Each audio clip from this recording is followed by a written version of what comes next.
Africa is the cradle of humanity, right? Life began here on the continent, and life continues in Africa because of what? Demography. This is the continent that will generate 42% of the world's youth by 2030, just in less than a decade. 42% of every young person will come from Africa. And we look at diversity, the rich, diverse culture and cultural heritage of the continent. So when it comes to really being a steward of nature and nature-based solutions, this is the continent that generates that. It is in Africa's DNA to look at nature and the environment as part of humanity. And you see this in all the features of life that we see on the continent. When I was growing up in Eastern Nigeria, I remember forests surrounding us, very close to our homes. And my grandmother would say, you know, give these taboos. There are some things that you don't do in the forest, right? Because there are spirits in there. You know, there is this concept of life dwelling in nature, and that you could not abuse it. You know, you had to respect nature, and you could go and feed from it. You know, we could go and pick mushrooms in the forest, but we were not allowed to cut down trees. And there were taboos that if you did, something will happen to you. So the whole concept of living in harmony with the environment is integral to the culture of the people in most of Africa. And this, I think, is a contribution, because we're now walking away from this with the way the extractive industry is invading this very notion of life as part of nature, and nature inhabiting its own living soul. So this, I think, going back to some of these traditions, some of these cultures, some of these proverbs and riddles, some of the folklore that really unveil this concept of protecting and preserving the planet so that we can also preserve humanity.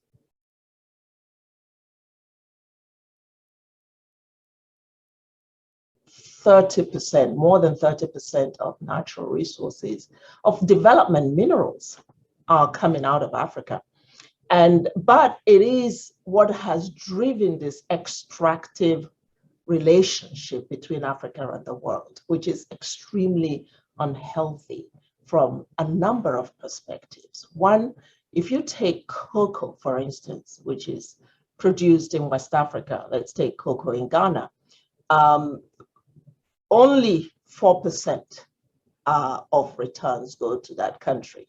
The rest is used elsewhere to develop those countries. So this extractive relationship, first of all, is unjust, just from an economic perspective. We see poverty actually much higher in places that have these resources, whether it's in the Niger Delta in Nigeria with the oil situation there, or in the DRC, where we then apply an development aid framework. So first of all, this relationship, economic relationship, extractive relationship between Africa and the world in relation to its natural resources has to be reset. Because right now it's a lose-lose. It's not, you know, even if those resources go out to develop other places and then you see a deepening of poverty in these countries, you are basically creating a lab for incubating viruses and violence, you know, that then affect the rest of the world. So that's one. On the climate, on the environment side, I think there are huge examples, I think, across the continent of how you can balance the use of resources for development and the preservation of nature. I just talked about how it is integrated in the culture and lifestyle of people. Africa is still the lowest emitter of carbon in the world. It's responsible for less than 4% of total emission.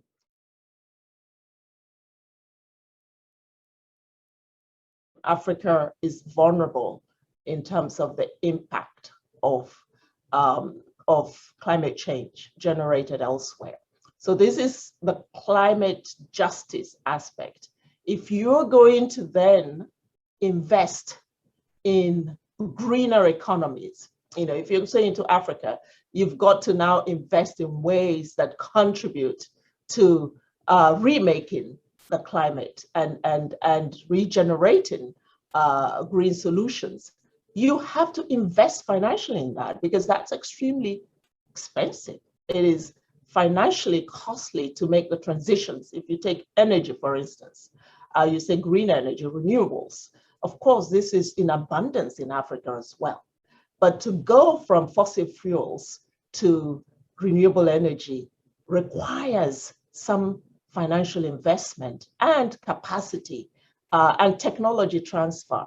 So all of this need to be factored in the expectation that we move more towards a green economy. A green economy and green solutions are part of the way Africa wants to be and live.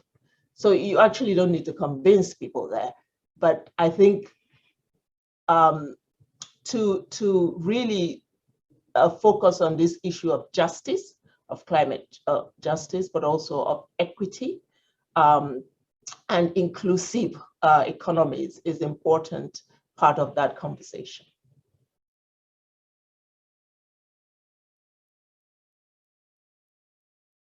First of all, is the acknowledgement that the world needs to invest in this, that it's not going to come cheap, and that you shouldn't expect countries in the developing world, in Africa, to just jump to that transition, and at the expense, at the cost of lives, because that's literally what it would mean right now.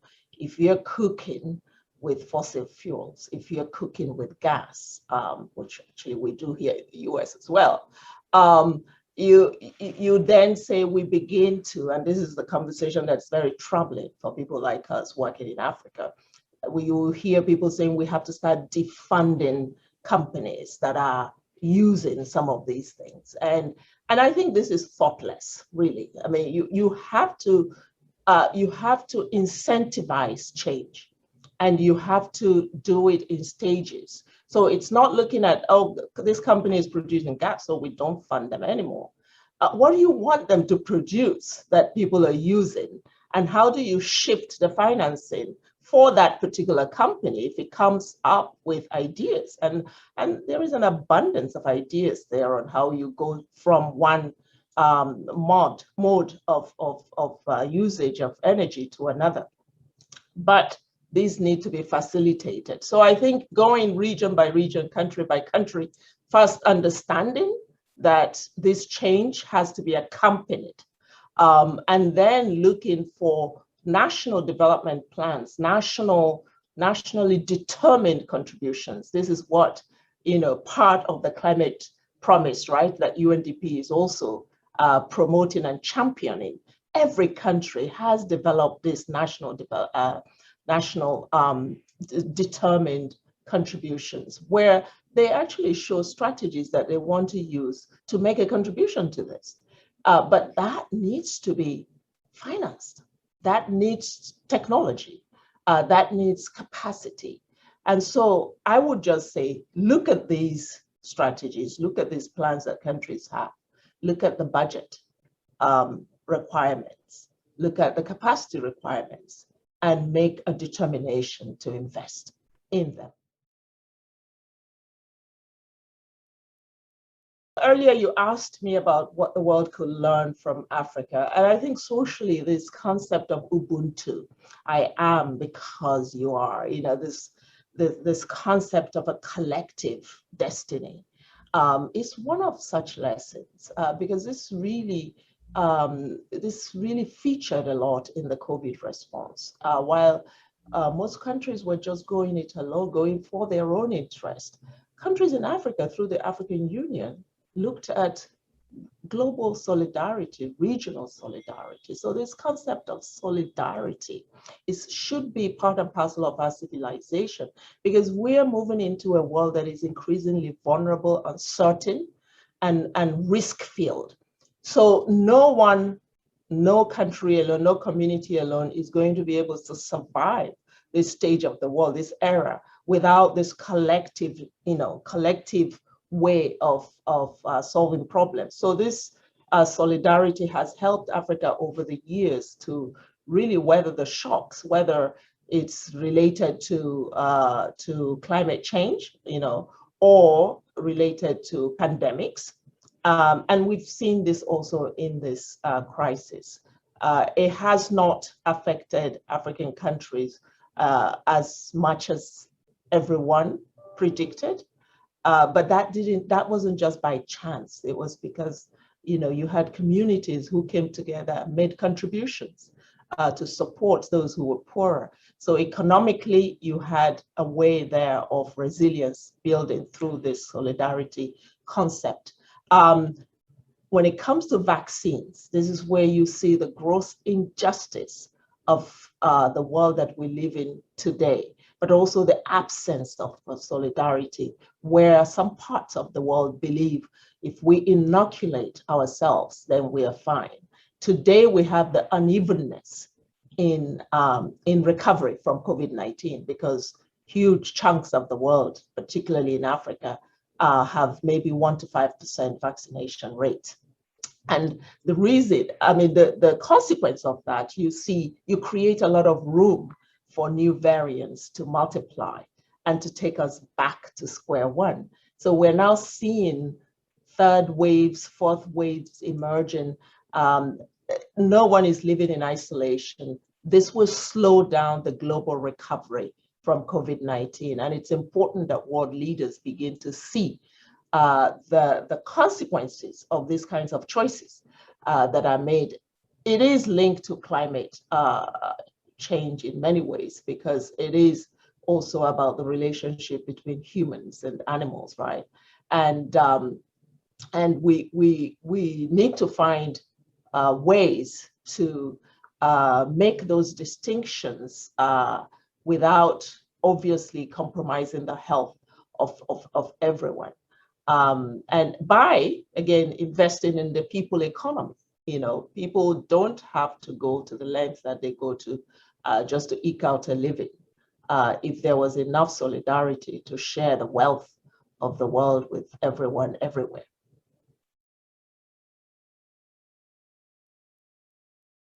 Hope, this is where I see hope. Earlier I said, we are facing a very young continent. But it isn't just youth for the sort of sake of youth. And people got accustomed to looking at youth as a problem rather than part of the solution.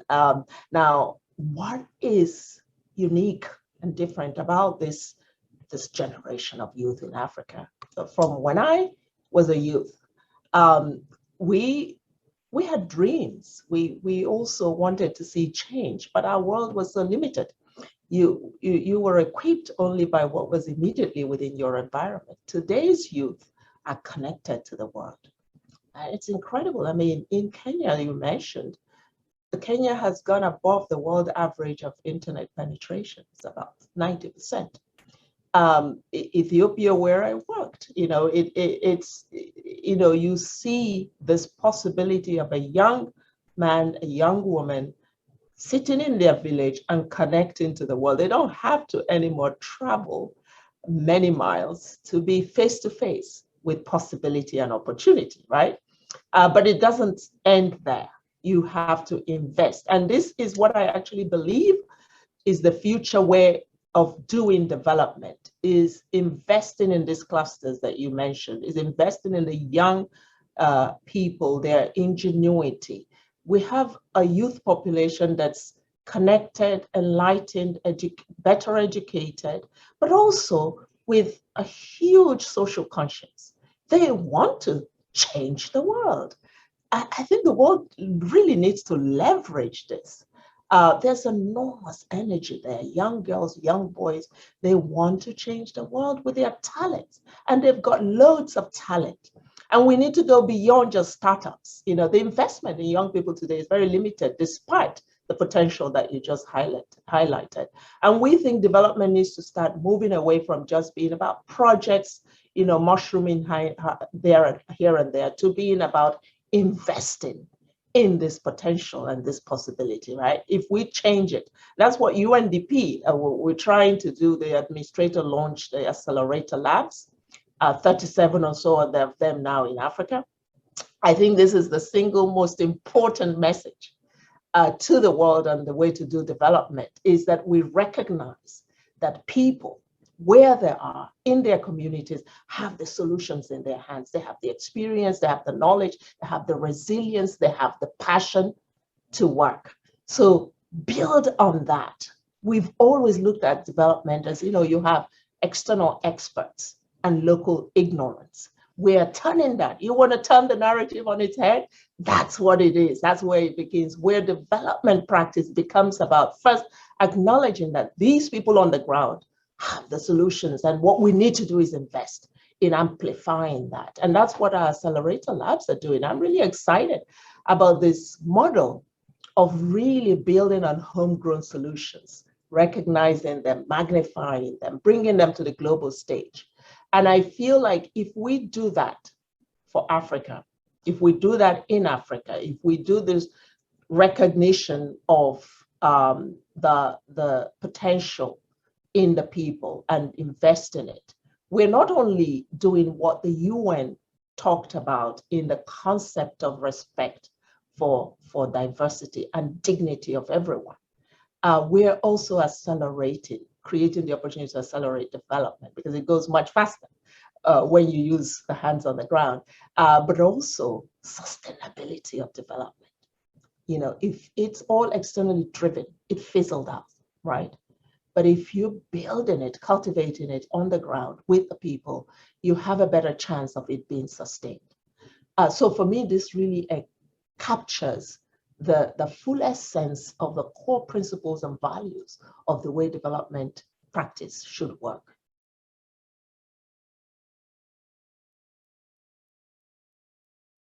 Here's how I'll put it. It's impossible for any region to develop, and we don't have evidence of development that occurs in the absence of self-confidence.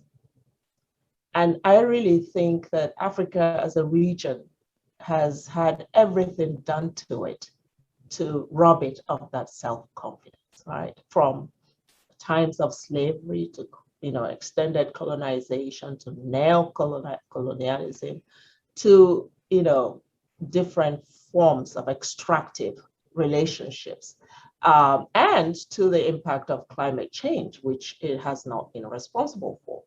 All of these, and then the aid, the overall external aid framework that sort of creates this notion of donors and receivers.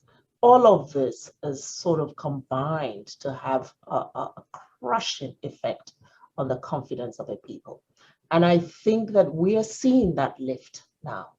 We're seeing African people believe more in their own abilities and in their own efforts, in their own talent, wisdom, intelligence to make a difference. We're seeing it in the tech industry. There is much more boldness, courage, confidence in that area. We're seeing it, you mentioned edutech, agri-tech, in all of these clusters.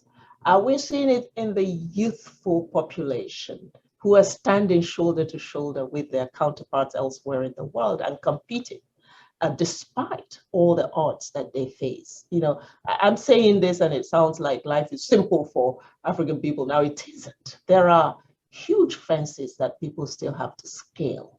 But despite all of those odds, you are seeing this emergence of a new confidence. You're seeing it in the installation of the One Africa, the Africa Continental Free Trade Area, which, you know, has given Africa the opportunity for the first time to trade with Africa.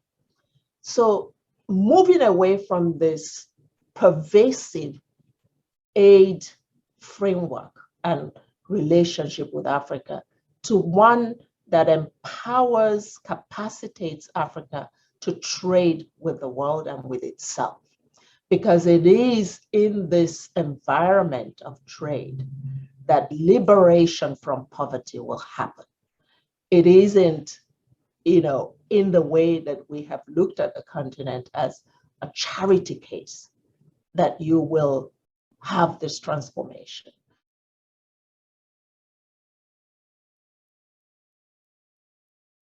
So when you talk about new models, it is African countries that are preparing themselves to compete in the market that have it right. It is those who are starting to take seriously the opportunities created by the Africa Continental Free Trade Area.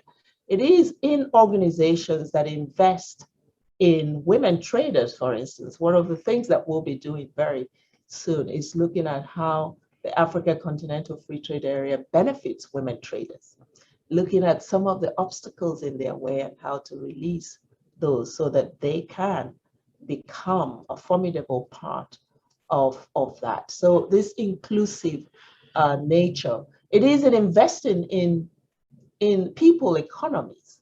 We have a lot of, what shall I say, informality in the African economies. And COVID-19 has really taught us vital lessons there on how not to leave that huge economy outside the mainstream of the economy and how to integrate the non-formal into the formal.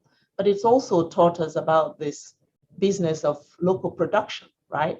Africa cannot sustain itself by just exporting its raw materials. We need to industrialize. And these new technologies can help Africa leapfrog and do it differently from the way the rest of the world did it. But industrialize it must.